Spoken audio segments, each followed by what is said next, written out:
Läuft? Läuft. Okay, gut.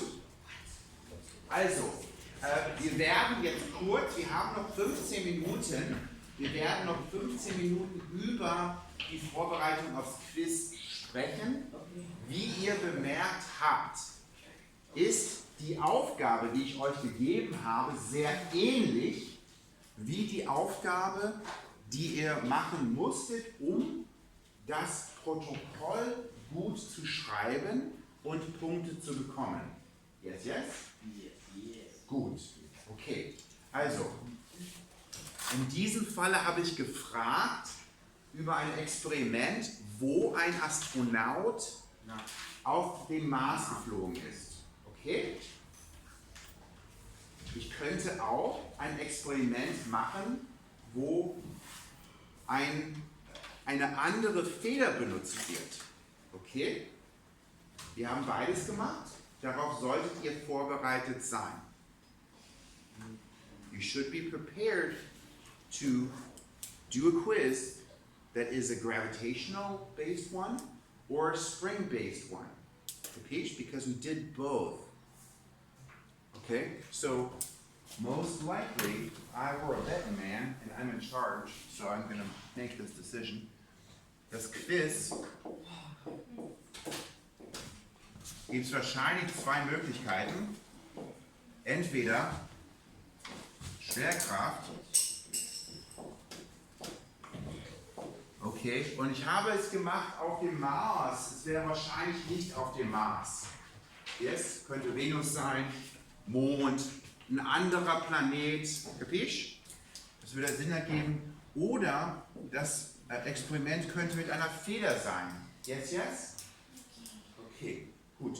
Das ist das Erste. Ihr solltet also sozusagen euch nochmal angucken, was da passiert ist bei den beiden Experimenten. Alles gut? Ja. Okay, gut. Dann solltet ihr auf jeden Fall auch zeichnen können, ein Kraftdiagramm. Ist nicht so schwer. Habt ihr schon gemacht? Ja? Machen wir zum Beispiel ein Beispiel mit einer Feder. Hier ist die Feder und hier ist die Masse. In dieser Situation,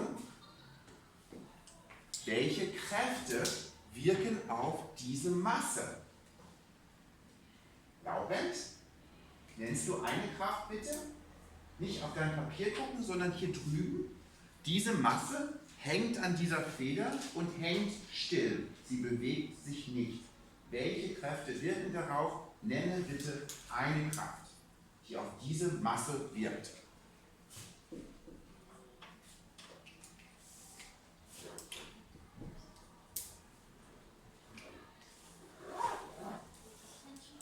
Tension Force, okay, ist gut.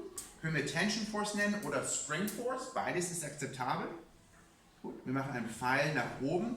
Der Pfeil sollte am Zentrum der Masse befestigt sein. Hier anfangen. Ich nehme FT ist acceptable, F-Tension. FSP funktioniert auch. Spring Force, yes, mal so. Okay, ist ein bisschen technischer, genauer. Was ist die andere Kraft, die darauf wirkt? Luna? Schwerkraft wirkt nach unten, genau. Gut. Und ich werde das nicht... FG, genau. Ich werde dafür keine Punkte abziehen, aber welche dieser Kräfte ist größer oder sind sie gleich lang? Gleich lang, die Pfeile sollten gleich lang sein. Richtig? Okay, gut. Also, wenn wir zum Beispiel wüssten, dass diese Masse 0,3 Kilogramm wäre und wir sind auf der Erde, okay? Wie stark sind die Kräfte und warum? Wie stark ist die Gravitationskraft, wenn die Masse 0,3 Kilogramm ist auf der Erde? Haben wir dafür eine Gleichung? Ja, wir haben eine Gleichung. Was ist die Gleichung für die Schwerkraft? Steht auch auf dem Papier drauf. Fängt an mit M und geht weiter mit G. Okay? Okay. Okay. So mass times ground. Mass times, no, this is G, which is 10 newtons per kilogram. And Team Nerd sometimes calls this 9.8. Which one is that? Or 9.81. Or 9.806. But you're allowed to just use this value because you're Americans, or at least you're in the American class. You just use 10. So you multiply the mass by 10 to find the gravitational force near the surface of the Earth. Is that value surprising, or did you actually find a value very close to this during your experiment? Yay! What? Aw, well, you should have found that value. Convert? You should convert. Okay, cool. So, die Masse ist 0,3, darum ist die Gravitationskraft oder Schwerkraft wie stark? Yes.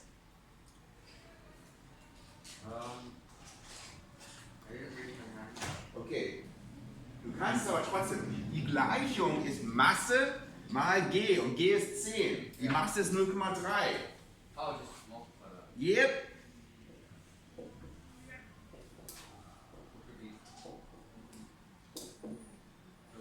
Good. Sehr gut. 3 Newton. Also, Fg ist 3 Newtons. Gut. Wie stark, wie groß ist die Federkraft? Spring Force. Colin. 3 Newtons. Auch 3 Newtons. Genau. Warum weißt du, dass diese Kraft auch 3 Newtons ist? They have to be the same, I think. Warum? Not sure. Ist diese Masse still, ruhig oder bewegt sie sich und beschleunigt?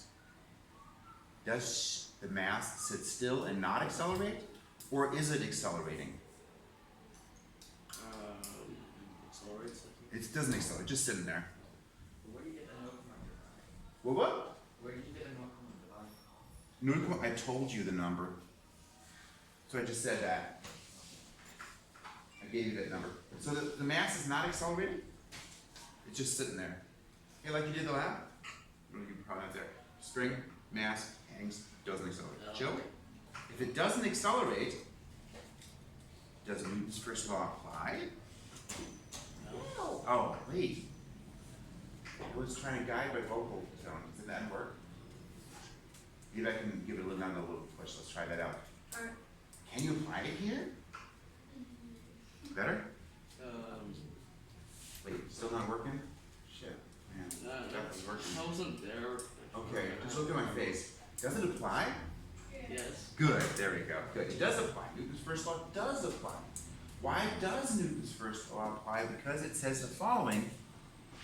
It says if the total force acting on something is 0, okay, then it is true that the acceleration is 0. That's what Newton's first law says. We abbreviate it like this.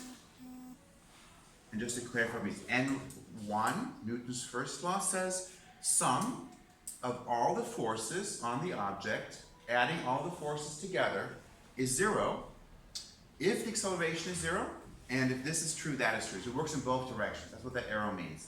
Der Pfeil in beide Richtungen bedeutet, das linke impliziert das rechte, implies, und das rechte impliziert das linke, implies the left. So you can reason from left to right and from right to left. In our case, we can reason that because the acceleration is 0, therefore the total force is 0, and because gravitational force down is 3, the spring force up has to be 3 as well. Capiche?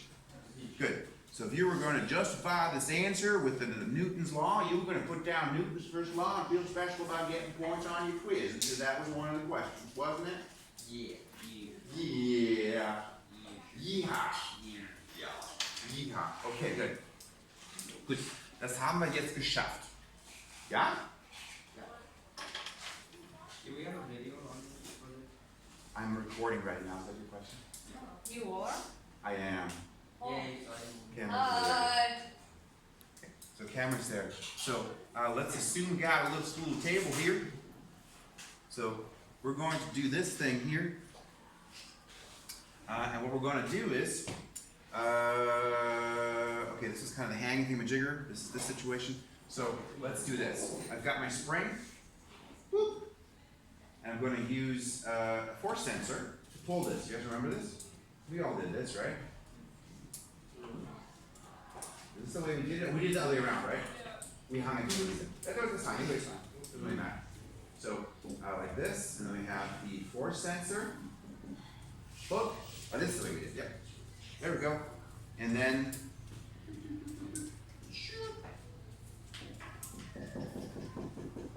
jetzt? Alles gut? Dann haben wir unsere Hand benutzt, grausame Hand, um das Ganze runterzuziehen. Und meine Hand ist hier, so.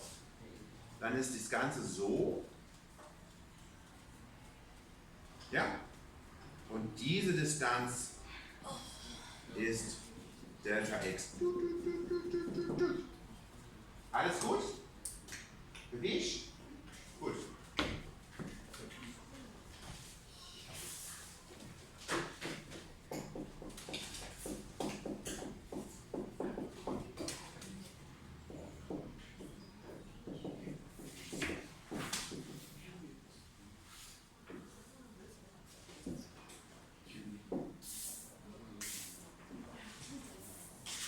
What is happening?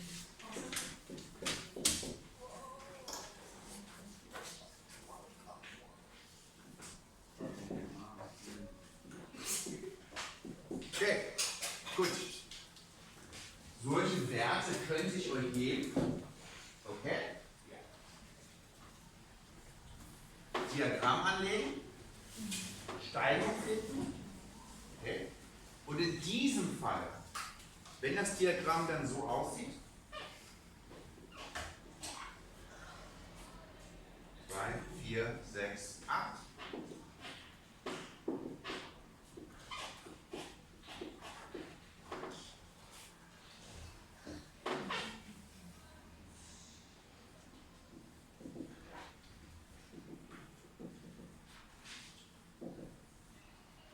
Okay, FSP, Newtons, Delta X Meter.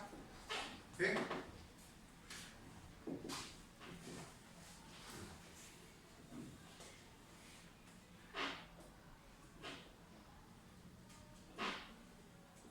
Okay. Ungefähr so. Habe ich richtig gemacht? Nee, Fehler. Das hier sollte 0,8 sein. 0,6. Das muss hier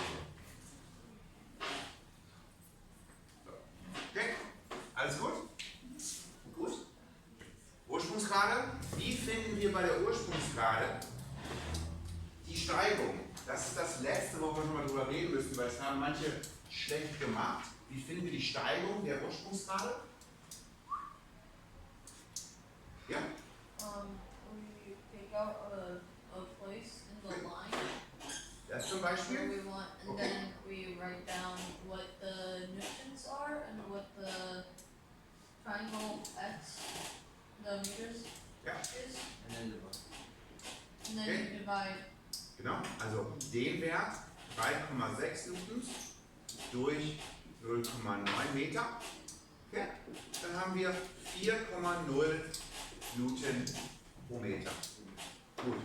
Und es war ein bisschen eine Trickfrage. Okay?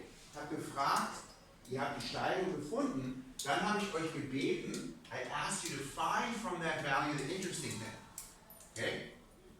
And in our case, it's just the slope. Yes, yes? But the reason I ask that is because sometimes some people screw up which axis is what.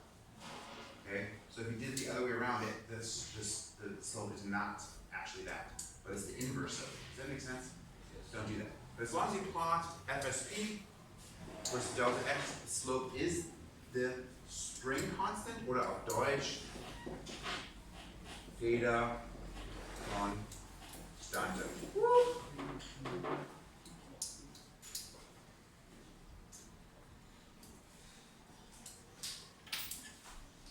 Ich glaube, ihr habt, was ihr braucht, um gut auf das Quiz vorbereitet zu sein. Am I delusional or am I correct in assuming that if you have everything that you need to be ready for the quiz on Thursday? I mean, you still have to study probably, but you know what I mean? No question, anything unclear? You may write in English. I want to be 30. I think the study time to be effective on this reasonably should vary between 0 minutes and 60 minutes. No. Like some people are probably going to be like walking out of here like I told you about this.